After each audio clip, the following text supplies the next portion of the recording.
Heureux serez-vous lorsqu'on vous outragera, qu'on vous persécutera, et qu'on dira faussement de vous toutes sortes de mal à cause de moi. Réjouissez-vous et soyez dans l'allégresse, parce que votre récompense sera grande dans les cieux, car c'est ainsi qu'on a persécuté les prophètes qui ont été avant vous. Matthieu 5, 11, 12. Si vous voulez être fidèle, vous devez vous préparer à la persécution par les impies. Beaucoup souffrent à cause de ce qu'ils refusent de recevoir ou de donner des pots de vin. Beaucoup perdent leurs avancements durant plusieurs années. Soyez patient même si vous devez souffrir. La parole de Dieu dit que vous serez abondamment récompensés dans le ciel. Quelques chrétiens mettent un tilakam, c'est une marque religieuse hindoue, sur leur front. Ils ont honte d'être appelés chrétiens, ils aiment s'identifier aux hindous. Pendant les émeutes à Karachi au Pakistan, une chrétienne portant cette marque sur son front fut vue par un musulman. Il pensa qu'elle était hindoue et s'approcha pour la tuer. La femme s'écria « Je suis chrétienne !» Il demanda « Êtes-vous chrétienne? Alors pourquoi cette marque sur votre front? Pourquoi ce tilakam ?»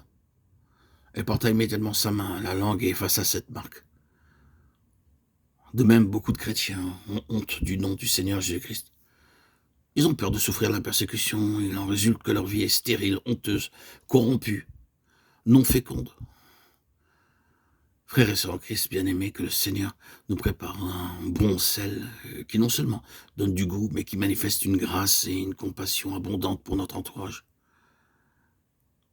Comme le sel de la terre, nous pourrons essuyer beaucoup de larmes et apporter la joie à beaucoup de foyers, et ainsi en chasser la tristesse et la misère. Dieu vous appelle à un tel mystère. Si vous vous humiliez et confessez vos péchés, le Seigneur Jésus vous lavera dans son sang et vous donnera une vie nouvelle. Avec cette vie, vous pouvez devenir comme le sel, donnant toujours un goût nouveau, une vie nouvelle et une nouvelle bénédiction où que vous alliez.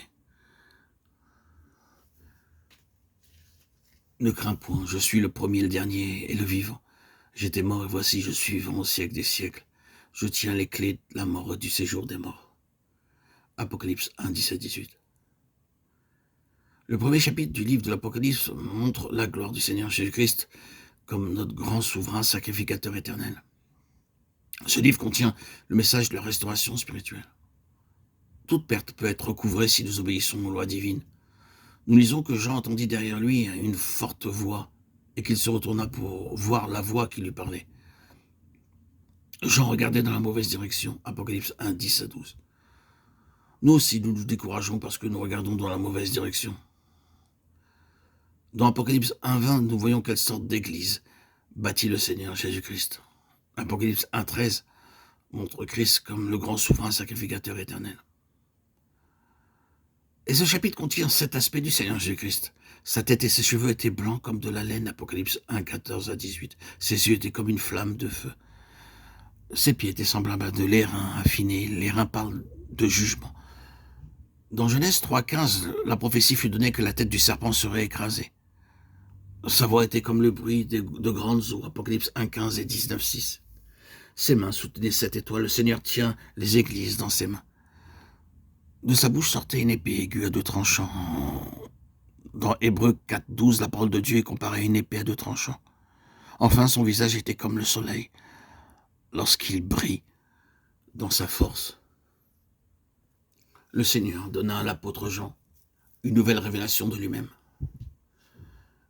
Présenter Christ non seulement son enseignement, mais aussi sa gloire et sa beauté céleste. Apocalypse 19, 16 le révèle comme le roi des rois et le Seigneur des seigneurs.